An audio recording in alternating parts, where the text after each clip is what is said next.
halkani waa BBC Afrikada Bari saacad waxay tilmaamaysaa 2 duhurnimo oo gow ah. waxaad naga dhageysanaysaan mawjadaha gaagaaban FM-yada Facebook iyo boggeena internetka ee bbcsomali.com.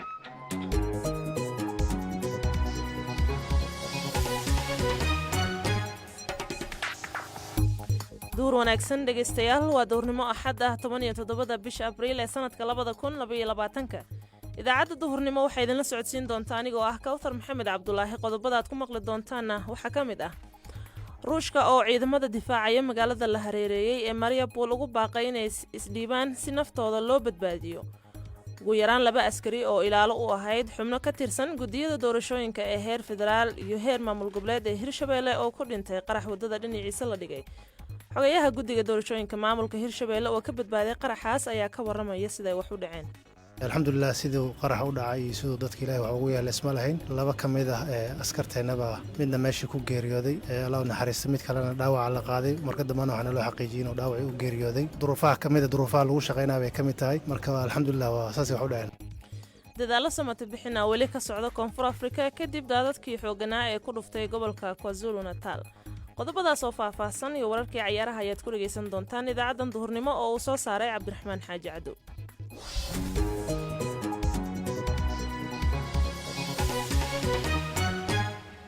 balse waxaa intaasoo dhan ka horeynaya wararka caalamka ee BBC-da waxaana u diyaar ah Cabdiraxmaan Cali Dhimbiil. mahadsanid Kawsar. ilaa iyo hadda ma jirto caddayn muujinaysa in difaacayaashii ugu dambeeyey ee reer Ukraine ee ku sugnaa dekedda la go'doomiyey ee Mariupol ay u hoggaansameen ugu dambeyn amarkii ruushka ee ahaa inay hubka dhigaan. ra-iisul wasaare ku-xigeenka Ukraine ayaa ka dalbaday ciidamada ruushku inay maanta furaan marino bini'aadantinimo oo kasoo bilaabmaya magaalada Mariupol si loogu ogolaado muwaadiniinta iyo ciidamada dhaawaca ee reer Ukraine ee halkaa ku sugan in lasoo saaro si gargaar loogu fidiyo. weerar gantaal oo subaxnimadii hore ee maanta waaxada ka dhacay meel ka baxsan caasimadda Kiev ayaa sababay burbur soo gaaray dhismayaal ku yaala magaalada lagu magacaabo Borovy. maayirka ayaa sheegay in kaabayaasha dhaqaale ee magaaladaas lasoo weeray, halka ruushku ay sheegeen in ciidamadoodu ay duqeeyeen warshad rasaasta lagu farsameeyo. sidoo kale waxa uu maayirku dadka magaaladaas ku sugan ugu baaqay inaysan argagixin oo ay isdejiyaan. saaka dhowr xarumood oo kaabayaasha dhaqaalaha bulshadeenna ayaa la duqeeyey. fadlan isdejiya. waxaa dhici karta inay shacabka ka cadhoodaan koronto la'aan, biyo la'aan iyo bulaacadaha dareeraya. adeegyadaasi oo dhan nidaam dhisan ayay ku shaqeeyaan. mar labaad waxaan idinkugu celinayaa, idinkana codsanayaa inaad noo garowdaan maadaama uu dagaal socdo. wadaadka ugu sarreeya madhabta lagu magacaabo Anglicanka Justin Welby ayaa si kulul u naqdiyey qorshaha ay dowladda Britain ku doonayso inay dad badan oo magangeliyo doon ah u dirto Rwanda. khudbaddii Easterka ee baadariga ugu weyn kiniisadda Ingiriiska ee Canterbury waxa uu sheegay in qorshahaas uu keenay su'aalo anshaxeed oo culus kuwaasoo aan ku taxalluqin buu yidhi doonista eebe. hogaamiyaha militariga Myanmar hogaamiyaasha militarigaas ayaa sheegay inay sii daynayaan 600 oo maxbuus si ay ugu dabaalddegaan sanadka cusub ee buuristaha, balse wararka ayaa sheegaya in dadka cafiska loo fidiyey aada uga yar yihiin intii ay sheegeen. sidoo kalena dadkaas kuma ay jirin dadkii loo xidhay dibadbaxyo ay kaga soo horjeedaan afgembigii ciidamada ee sanadkii hore. dalka Sweden waxaa habeenkii saddexaad ka dhacay qalalaase ka dhashay isu soo baxyo ay dhigayaan kooxda lagu magacaabo Stramkas ee midigta fog oo ah koox ka soo horjeeda sogolootiga. waxay hore u gubeen kitaab qur-aanka kariimka ah, waxayna ku hanjabeen inay soo gubi doonaan kuwo kale. rabshado ayaa ka dhacay magaalada Malmo, baabuur iyo bas kale ayaa la gubay. qaar ka mid ah dibadbaxayaasha ayaa sidoo kale dhagaxaan u adeegsaday booliska. hay-adda bisha cas ee Falastiin ayaa sheegtay in 10 qof oo mudaharaadayaal lagu dhaawacay magaalada Qudus isku dhacyo hor leh oo ay booliska iskaga hor yimaadeen agagaarka dhismaha masjidka Al-Aqsa.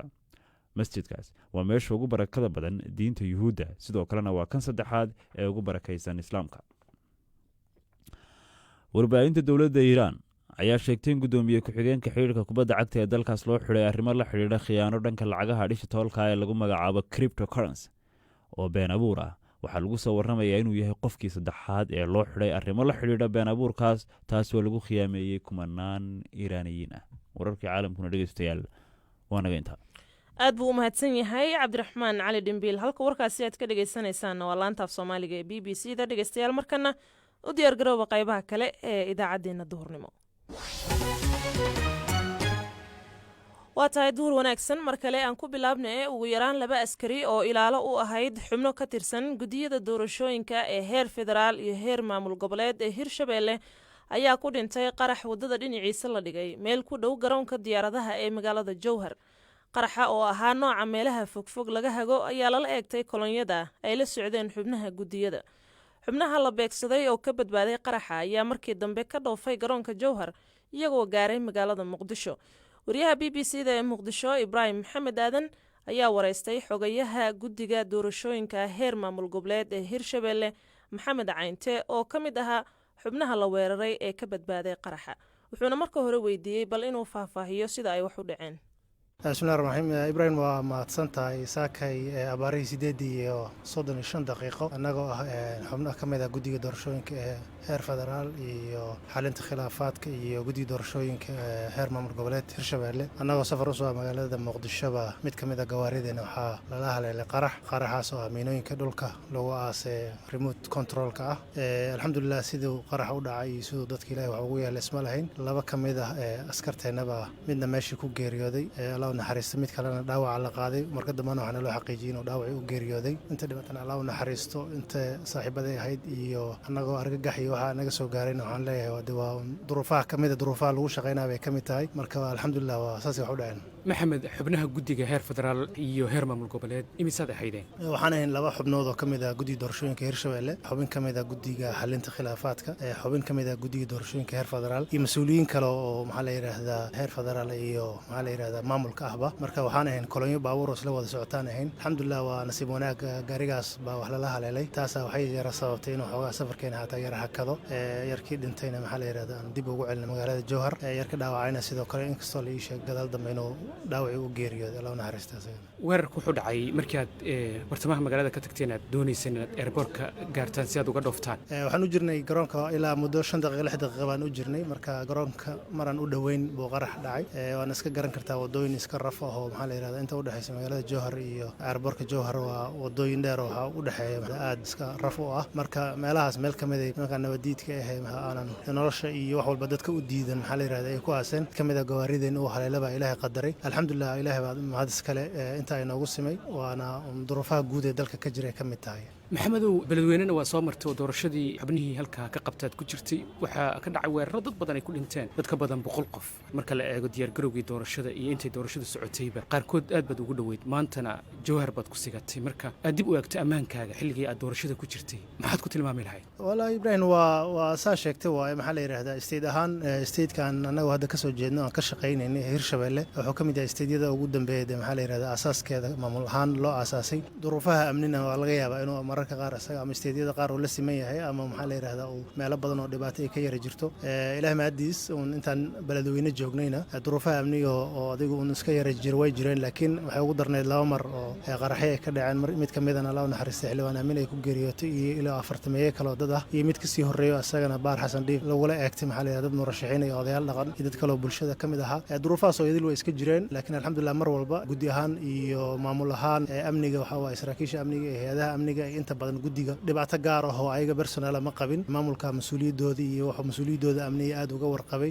aniga ugu mahad celinaya maxaa la yiraahdaa saraakiisha iyo hay'adaha amniga ee state-ka si fiican maxaa la yiraahdaa amniga guud uga warhay. laakiin waxyaabaha qaar ee dhacay waa wax loola siman yahay wax guud ee meelaha ka dhacayo ama ha noqoto maxaa la yiraahdaa dhibaatooyinkaas waxaas ay geysanayaan maxaa la yiraahdaa dadka nabadiidka ah meel walba dalka kamid ah maxaa la yiraahdaa kula beegsanayo ummadda Soomaaliyeed. marka inahaas dadkan ula simanayn, laakiin si personal markaan target u noqono guddi ahaan oo kale waxaan isleeyahay xoogaa waxa aad loogu ceymanayay hay'adaha amniga iyo anaga dhexdeena oo guddiye amni maxaa la yiraahdaa iska xulanay iyo wada shaqayntii aan la lahayn hay'adaha amniga ee doorashooyinka. intaas waxay noo saamaxday inaan maxaa la yiraahdaa xoogaa amnigeena iska fiicnaado laakiin khatarta guud ee dalka ka jirto unay qaybo kamid oo kale baa nagu dhacay saasna noo soo gaaraya. ka maxamed ahaan markaad eegto falalka amni darre ee beledweyne kugu qabsaday tii maanta u dambeysay Jowhar kugu qabsatay, marna makaaniya jabisay inaad Soomaaliya ka sii shaqayso?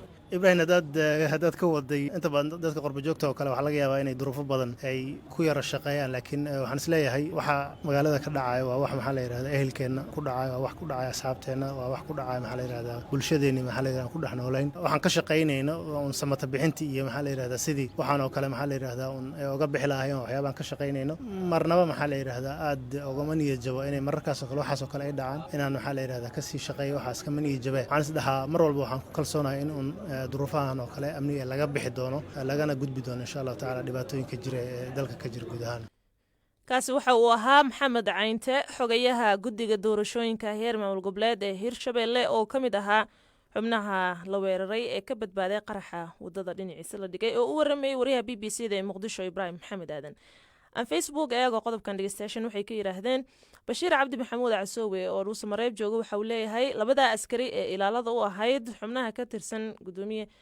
gudoomiyaha guddiga hirgelinta doorashooyinka waa heer federaal iyo heer maamul goboleed ee hirshabeelle ee ku nifaayay qaraxa wadada dhinaceeda la dhigay runtii waa arrin aad iyo aad looga xumaado waxaana muuqatay in qaraxyada la dhigo wadada dhinaceeda ay aad iyo aad usoo badanayaan ayuu leeyahay dhegeystahan kale magaciisu yahay aadan khayro oo jooga baydhabona waxa uu leeyahay ilaaladii ku dhintay qaraxa wadada dhinaciisa la dhigay aad baan uga xumahay dowladda iyo booliskaba waa in ay ammaan ka adkeeyaan way mahadsan yihiin qaar ka mid ah dhegeystayaasha b b c da ee facebook ayay kuwaasi ahaayeen markana ruushka ayaa ciidamadii ugu dambeeyey ee ukraine ee difaacaya magaalo degadeedka la gudoomiyey ee mariupol ugu baaqay inay isdhiibaan si ay u badbaadiyaan noloshooda moscow ayaa sheegtay inay ciidamada ukraine ka sifeeyeen magaalada halka kuwa haran ay ku sugan yihiin aagga warshada birta ee azovstal shixnado gargaar sida oo ka yimid maraykanka ayaa soo gaaray ukraine sida laga soo xigtay sarkaal sare oo ka tirsan aqalka cad ee maraykanka faahfaahinta warkaas waxaa inoo haya cabdiraxmaan xaaji cadow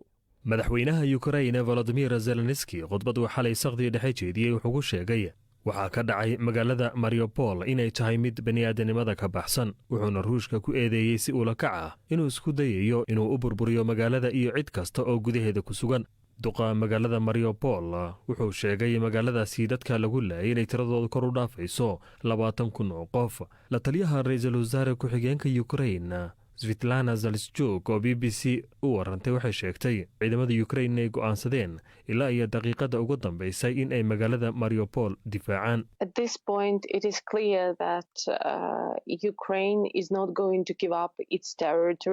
xaalku markuu halkaa marayo waxaa cad in ukraine aysan ka tanaasulayn dhulkeeda inkastoo xaalad adag ay ka jirto mariupol ciidamadu waxay diideen inay isdhiibaan waxaa weli mariupol ku sugan 120,000 oo qof marka ciidamadu waxay sidoo kale ilaalinayaan dadka rayidka ah nasiib darro dagaalkan wuu sii socon doonaa wuxuuna noqon doonaa mid qaab daran dad badan oo hor leh ayaana naftooda ku waayi doona balse waxaan sidoo kale ognahay inaysan dadka reer ukraine tanaasuli doonin waa dhulkoodii waa hoygoodii waa dhulkeenna weerar xooggan uu ruushka 6 toddobaad ku hayay magaaladaasi kadib waxaa soo baxaya astaamo muujinaya inuu ruushka ku dhow yahay inuu gebi ahaanba uu la wareego magaaladaasi dekadda ee mariupol wariyaha b b c arrimaha ammaanka frank gandner wuxuu sheegay moscow in ay magaalada mariupol ay qabsato sababaha ay ahmiyadda gaarka u siinayso inay ka mid tahay inuu gacanta ku dhigo dhulka ku hareeraysan krimiya iyo dombas inuu wiiqo dhaqaalaha ukraine maadaama ay magaaladaasi dekad muhiima tahay dacayad dagaal inuu adeegsado iyo inuu ciidamadiisa uu niyadda uga dhiso dhanka kale afhayeenka wasaaradda difaaca ruushka igor konashenkov ayaa sheegay in ciidamada qalabka sida ee ruushka ay burburiyeen warshad rasaasta lagu farsameeyo oo ku dhow kiiv sida ay sheegtay wakaaladda wararka ee royters goorsii horraysayna waxaa la sheegay in qaraxyo ay ka dhaceen caasimadda ukraine ee kiiv balse waxaa jira xog kooban oo ku saabsan halka ay wax ka dhaceen jenaraal igor konashenkov oo u hadlay gaashaandhigga ruushka ayaa sheegay in 23,360 askari oo isugu jira militariga jabhadaha iyo ajaanibta ku dagaalamaysa ukraine ay ku dhinteen dagaalka tan iyo markii uu bilowday dhammaadkii febraayo vaydim halijuub oo ah xildhibaan ka tirsan xisbiga madaxweyne zelenski oo ku sugan Kiev ayaa ka warramay weeraradii ugu dambeeyey gantaalaha oo halkaasi ka dhacay. 48 saacadood ee u dambeeyey waxaa ka dhacay dhowr weerar gobolka Kiev iyo magaaladaba. dhowr gantaal ayaa ku dhacay meelo bartamaha magaalada ama qiyaastii 5 kiiloomitir u jira. waxaa la sheegayaa in qaarkood ay ku dhaceen goob warshado ku yaalaan. qaraxyadu aad bay u deeyaan weynaayeen. aniguna haatan waxaan joogaa dhanka koonfureed ee gobolka Kiev. waa qiyaastii 30 kiiloomitir meel u jirta magaalada. haddana waan maqlayaa deegaanka qaraxyada. qaar ka mid ah shixnadaha gargaarka militari ee ka imanaya Washington ayaa gaadhay Ukraine sida uu sheegay sarkaal ka tirsan aqalka cad oo uu soo xigtay telefishinka CNN. horaantii toddobaadkani madaxweyne Joe Biden waxa uu ogolaaday gargaar militari oo dheeri ah oo ay ku kacayso $800 milyan in Ukraine la siiyo. waxaana Biden sheegay in taageerada ay ku jirto hub cusub oo looga talagalay in lagula dagaalamo weerarka ballaaran uu Ruushka ka wado bariga Ukraine. kaalmadani militari ee haatan Ukraine gaadhay ayaa qayb ka ah ballanqaadkii madaxweyne Biden ee ahaa inuu Ukraine uu siinayo kaalmo militari oo ka badan $3 bilyan. aad buu u mahadsan yahay cabdiraxmaan xaaji caddo oo inala socodsiinay wararkii ugu dambeeyey ee dagaalada Ukraine. halka weli aad nagala socotaan waa laanta af Soomaaliga ee BBC-da. BBC waxaad ka heli kartaa wararkii ugu dambeeyey ee Soomaaliya iyo caalamka oo dhan maalin walba. waa tahay ciyaarihii ayaad gordhow maqli doontaan balse markan kooxaha samata bixinta oo ka socda guud ahaan dalka Koonfur Afrika ayaa weli wada howlaha baadigoobka dadka go'doonsan ama la la'yahay kadib markii daadad xoogan ay ku dhufteen gobolka KwaZulu-Natal ee dalkaasi. dadaalada ay wadaan ayaa waxaa carqaladaynaya roobab hor leh oo da'aya. ku dhowaad 400 oo qof ayaa ku dhimatay daadadkaas waxaana go'ay xarkaha korontada halka wadooyinkana ay burbureen. waxay daadadkaasi sidoo kale burburiyeen in ka badan 13,000 oo xaafadood taas oo sababtay in dad badan ay noqdaan hoy la'aan, cunto iyo biyo la'aan. maruu BBC-da la hadlayay maamulaha gobolka KwaZulu-Natal ee ururka Lanqeyrta Cas ee Koonfur Afrika Siyabonga Sedwayo ayaa sheegay inay soo shaabaxayso saameynta ka dhalatay roobabka laxaadka leh ee da'aya. The situation is quite devastating and it keeps on getting worse. xaaladdu aad bay u xun tahay wayna ka sii daraysaa. markii hore waxaa jiray meelo aan la geli karin oo wax qiimayn ahna aan lagu samayn karin sababtoo ah waddooyinka iyo marinada oo dhan ayaa xiran. marka waa sababta keentay cabsida ah tirada dadka ku dhintay daadadkaasi amaba la la'yahay in ay sii kordhi karto. kooxaha baadigoobka iyo samata bixinta ayaa weli ku sugan dhulka iyagoo aad uga shaqaynaya sidii ay dadkani u heli lahaayeen una samata bixin lahaayeen. The search and rescue teams still on the ground working very hard to try and find and rescue these people. waa hagaag markana sida ay dadka ku dhaqan aagaasi u sheegeen BBC-da dagaal Soomaalida iyo Oromada ku dhexmaray degmada Guurada Moole ee gobolka Liibaan oo ka tirsan deegaanka Soomaalida ayaa ugu yaraan 3 qof ay ku dhinteen halka 8 kalena ay ku dhaawacmeen. dadka degan degmada dagaalku ka dhacay ayaa ku doodayay in degmo ka tirsan deegaanka Oromada dagaalka laga soo qaaday oo dirirtuna socotay muddo 5 maalmood ah. deegaanka Soomaalida oo ay hoos tagaana waa sida ay hadalka u dhigeen ay xaalka meesha ka taagan ay ku wargeliyeen welina wax jawaab ah aanay ka helin iyadoo labada dhinacba ay isu hub urursadeen oo laga cabsi qabo dagaalo hor leh inay halkaasi ka dhacaan. Ibrahim Guraasha oo kamid ah odayaasha degmadaas ayaanu ka wareysanay wuxuuna u waramay Cabdiraxmaan Cali Dhimbeel. waxay wax ka dhaceen degmada Guradamo oo qabala la yiraahdo Bardo iyada oo imin hameena liska hurday la soo weeraray kabacdina maleeshiyada meel joogta xabada ku riday waa liska korkiciyay. subaxdii markuu waagu baryayna baabuur dhinac beera ka imaaday oo iska sooday dhaxda u galeen oo xabaday ku rideen. 2 nin ku dhaawacday. darawalkii baabuurkana uu ku dhintay. baabuurkiina halkii uu ku jajabay. marka cidda weerarkan aad sheegayso soo qaaday waayo waa Oromo weeyaan. Oromo deegaanka Oromada weeyaan. degmada la yiraahdo Jibri weeyaan degmada soo weerarka qaaday. kabacdina waa weerarku sii ballaadhay oo ilaa 5 maalin buu socday oo weerar xoog badan oo ciidamo kala duwan oo Oromiya ay soo qaadeen bay noqotay. marka laga tago baabuurka la rasaaseeyay khasaarihiisa aad sheegtay bal 5 maalmood ee kale dagaalku socday ilaa imika khasaaruhu intee uu leeyahay dhimasho iyo dhaawacba? khasaaruhu 3 nin way dhinteen oo darawalkii uu ku jiray baabuurka 3 baa dhimatay 8 waa dhaawac hadda. marka dagaalku marka aslanba wuxuu ka dhashay maxaa uu yahay dagaalku kulli hadda dagaal horta iskuma nahnogeen oo hal xisbi oo xisbiga barwaaqa Itoobiya oo dhamaala ka jiro yaan isku ogeen sidaasaan isu weyn dagaal ballaaran unbay soo qaadeen marka ciidamo fara badan oo kala duwan bay magaalada Hareedibay Kuradhaam oo naftigeeda ku qaadeen 4 maalin buuna magaalada ka socday hal maalin waa halka maalin oo baabuurka ay gubeen marka dhaawacuna waa 8 ruux dhimashaduna waa 3 marka dagaalku sabab uu dhacay ilaa hadda ma garanaysaan dagaalku soo dhacay kulley waxa weeyaan horta xaqiiqdii dhulkan balaarsi ahaan weeyaan dhul balaarsi buu socdaa ma ogi ma aha dagaal oo yacni shacabka ka dhex guuray ma waa dagaal dhinaca dowladda ka imaaday marka idinku maamulka aad hoos tagtaan iyo dhinaca kale maamulkooda midna ma la xidhiidheen oo ma u sheegteen dhibta iyo dagaalka meesha ka socota dhinaca kale waa dhinacii weerarka nagu soo qaaday dhinaca maamulka deegaanka Soomaalida waa la xiriirnay ilaa heer xukuumadood waan gaarsiinay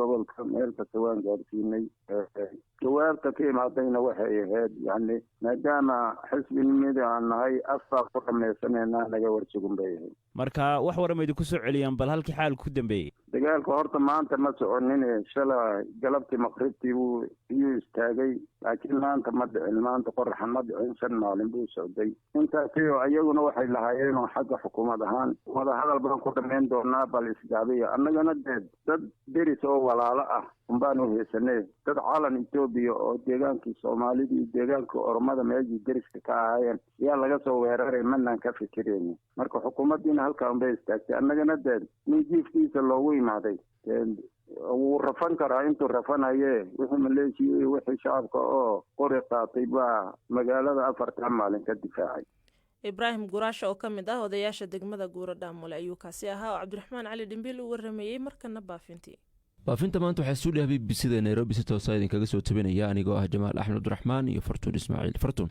mahadsanid Jamaal baafinta ugu horeysay maanta waxay naga soo gaartay Faadumo Muuse Ibraahim waxay baafinaysaa Sumaya Cabdullaahi Ibraahim waxa uu wardambeysay iyadoo ku sugan Awbarre Itoobiya sanadii 2019 haddaba haddii ay maqlayso Sumaya Cabdullaahi Ibraahim ama jirta cid garanaysa fadlan warkeeda la gaarsiiyo Faadumo Muuse Ibraahim iyadoo wax waraa loo sii marsiin karo xafiiska baafinta bisha cas ee ku leedahay Awbarre hoodo Fu'aad Cabdi waxay baafinaysaa Maryan Fu'aad Cabdi ugu wardambeysay oo ku noolay dalka Soomaaliya sanadii 1999 haddaba haddayna maqlayso ayaan Fu'aad Cabdi ama jirta cid garanayso fadlan warkeeda la gaarsiiyo hoodo Fu'aad Cabdi iyadoo wax waraa loo sii marin karo xafiiska baafinta bisha cas ay ku leedahay 100 maalin Cabdulqaadir Maye Afrax waxa uu baafinayaa Maye Afrax Aways waxa uu wardambeysay isagoo ku sugan Muqdisho sanadii 2007 haddaba haddii uu maqlayo Maye Afrax Aways ama jirta cid garanaysa fadlan warkiisa la gaarsiiyo Cabdulqaadir Maye Afrax iyadoo wax waraa loo sii marsiin karo xafiiska baafinta bisha cas ay ku leedahay Awbarre علي فيصل جامع وحو بافني إبراهيم فيصل جامع وقردن بيسي سوى كون الله دالك سوماليا سنة 2019 هدبا هدي نمقليو إبراهيم فيصل جامع ميجرت عدقرانيسو فضا وركيزة هلا قارسيو علي فيصل جامع يدو حوار الله سيمرين كرو حفيزك بافنت بالشعص اي كل هاي بقول ماينو بصرة محمد تقل وحاي بافنيسا فايسا محمد إبراهيم وحا وردن بيسي سندي كون سغال بقول سغاشني كودي هدبا هدي اي نمقليسا فايسا محمد إبراهيم ميجرت عدقرانيسا فضا وركيزة هلا قارسيو بصرة محمود تقل يدو حوار الله سيمرسين كرو حفيزك بافنت بالشعص اي كل هاي او بري عنب حسن حرسي وحي بافنيسا سعادة محمود أسياد وقوردن بيسي ذاكونا دالك إتوبيا سنة 2013 هدبا هدي نمقليسو ميجرت عدقرانيسو فضا وركيزة هلا قارسيو عنب حسن حرسي يدو حوار الله سيمرين كرو حفيزك بافنت بالشعص اي كل هاي ملكا ديدي أحمد عبد الله محمد waxa uu baafinayaa Yuusuf Cabdullaahi Maxamed waxa uu wardambeysay isagoo ku sugan Awbarre sanadii 2009 haddaba haddii uu maqlayo Yuusuf Cabdullaahi Maxamed ama jirta cid garanaysa fadlan warkiisa hala gaarsiiyo Axmed Cabdullaahi Maxamed iyadoo wax waraa loo sii marsiin karo xafiiska baafinta bisha cas ee ku leedahay Awbarre farxiyo cali mubaarak waxay baafinaysaa Fawziyo Faarax Saleebaan oo ugu wardambeysay iyadoo ku nool dalka Yemen sanadii 2015 haddaba haddii maqlayso Fawziyo Faarax ama jirta cid garanayso fadlan warkeeda hala gaarsiiyo farxiyo cali mubaarak iyadoo wax waraa loo sii marin karo xafiiska baafinta bisha cas ay ku leedahay malkaadiida. leyle maxamed iimaan waxay baafinaysaa abshir maxamed iimaan iyo cabdulaahi maxamed iimaan waxaa u wardambeysay iyagoo ku sugan kismaayo sanadii haddaba haddii ayna maqlayaan abshir maxamed iimaan iyo cabdulaahi maxamed iimaan ama ay jirto cid garanaysa fadlan warkooda hala gaarsiiye leyle maxamed iimaan iyadoo wixii waraa loo sii marsiin karo xafiiska baafinta bisha cas ay ku leedahay awbare. maxamed aadan cabdalla wuxuu baafinayaa jihaad aadan cabdalla oo ugu hordambeysay isagoo ku noolaa dalka yemen sanadii haddaba hadduu ina maqlayo jihaad aadan cabdalla ama ay jirto cid garanayso fadlan warkiisa hala gaarsiiyo maxamed aadan cabdalla iyadoo wixii waraa loo sii marin karo xafiiska baafinta bisha cas ay ku leedahay malkaadiida. faadumo cabdulaahi ismaaciil waxay baafinaysaa shukri cali cabdi waxaa u wardambeysay iyadoo ku sugan muqdisho sanadii haddaba haddii ayna maqlayso shukri cali cabdi ama ay jirto cid garanaysa fadlan warkeeda hala gaarsiiye faadumo cabdulaahi ismaaciil iyadoo wixii waraa loo sii marsiin karo xafiiska baafinta bisha cas ay ku leedahay awbare. iimaan cabdulaahi axmed wuxuu baafinayaa sadiiq maxamed axmed oo ugu hordambeysay isagoo ku noolaa dalka soomaaliya sanadii haddaba hadduu ina maqlayo sadiiq maxamed axmed ama jirto cid garanayso fadlan warkiisa hala gaarsiiyo iimaan cabdulaahi axmed iyadoo wixii waraa loo sii marin karo xafiiska baafinta bisha cas ay ku leedahay malkaadiida. maxamed cali dhicis waxa uu baafinayaa jimcaale dhicis jalafow waxaa uu wardambeysay isagoo ku sugan kismaayo sanadii haddaba haddii uuna maqlayo jimcaale dhicis jalafow ama ay jirto cid garanaysa fadlan warkiisa hala gaarsiiye maxamed cali dhicis iyadoo wixii waraa loo sii marsiin karo xafiiska baafinta bisha cas ay ku leedahay awbare. aamina cali xuseen waxay baafinaysaa maxamed roble aamiin oo ugu hordambeysay isagoo ku noolaa dalka soomaaliya sanadii haddaba haddii uuna maqlayo maxamed roble aamiin ama jirto cid garanayso fadlan warkiisa hala gaarsiiyo aamino cali xuseen iyadoo wixii waraa loo sii marin karo xafiiska baafinta bisha cas ay ku leedahay boqolmaanyo. qureyshe axmed aadan waxay baafinaysaa cabdi cumar maxamed waxaa uu wardambeysay isagoo ku sugan muqdisho sanadii haddaba haddii uuna maqlaya cabdi cumar maxamed ama ay jirto cid garanaysa fadlan warkiisa hala gaarsiiyo qureyshe axmed aadan iyadoo wixii waraa loo sii marsiin karo xafiiska baafinta bisha cas ay ku leedahay awbare. cabdiraxmaan cali aadan waxa uu baafinayaa suleymaan cali aadan oo ugu hordambeysay isagoo ku noolaa dalka yemen sanadii haddaba hadduu ina maqlayo suleymaan cali aadan ama ay jirto cid garanayso fadlan warkiisa hala gaarsiiyo cabdiraxmaan cali aadan iyadoo wixii waraa loo sii marin karo xafiiska baafinta bisha cas ay ku leedahay boqolmaanyo. cabdifataax shariif axmed waxa uu baafinayaa najmo shariif axmed waxaa uu wardambeysay iyadoo ku sugan kenya sanadii